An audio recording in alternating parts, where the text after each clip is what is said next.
So here we have the Ford Focus on a 70 plate. I'm going to start off by showing you inside the boot, and then we'll hop in and run through some controls on the inside from there. As we approach the back of the car, you'll see we have reversing sensors, plenty of boot space as well, along with that 60/40 split folding rear seat should you wish to increase this space even further. Okay, now that we're inside the car, we're going to start with the dials. On the left-hand side, we have the rev counter, and on the right-hand side, the speedometer. In the middle at the bottom, we have the fuel gauge, the coolant temperature gauge, and it will show you what gear this car is in down there as well. It's an automatic. We're in park at the moment.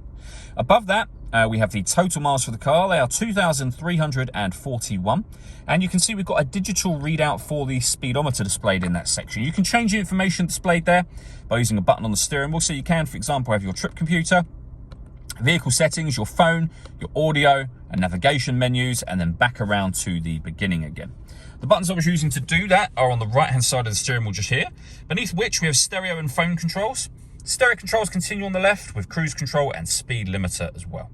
Over in the center, you then have the main touchscreen for the car. This is where you access your satellite navigation.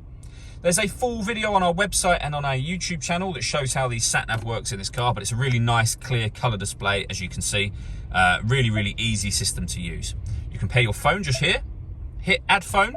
Search for your vehicle on your device and select it once it is found. And follow the instructions from there. This is where you turn on your audio. You can then adjust your volume with this dial here. There are a number of ways of listening to your music in this car. You have FM, AM and DAB radio, Bluetooth audio so you can stream your music wirelessly. This car's also got two separate USB inputs. So if you plug devices into those, they will appear up on here as further options for you.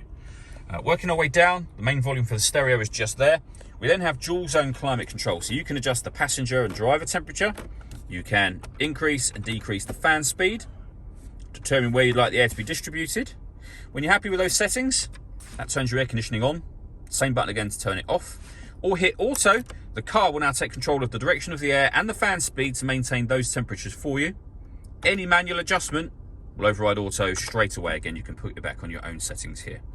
We have a proper heated rear screen, a heated front screen, down the bottom here, heated driver seat, heated passenger seat as well. And there are 3 different heat settings each for those 2 seats. We have USB input with a 12-volt charging socket. The dial for the gears, so you've got park, reverse, neutral, drive, all on there. And then we have an electronic handbrake with auto hold function. And down the bottom here, you can turn the traction control off. You can turn the parking sensors off. You can turn the stop and start off. And this last button will change the driving setup of the car. So if we come back up to this main screen, you'll see we can put it in Eco, Sport, and Normal. All that leaves me to say is thank you for taking the time to watch this video. If you'd like to come see the car in person and have a test drive, please feel free to call any of our MJA sites. We'd love to hear from you soon.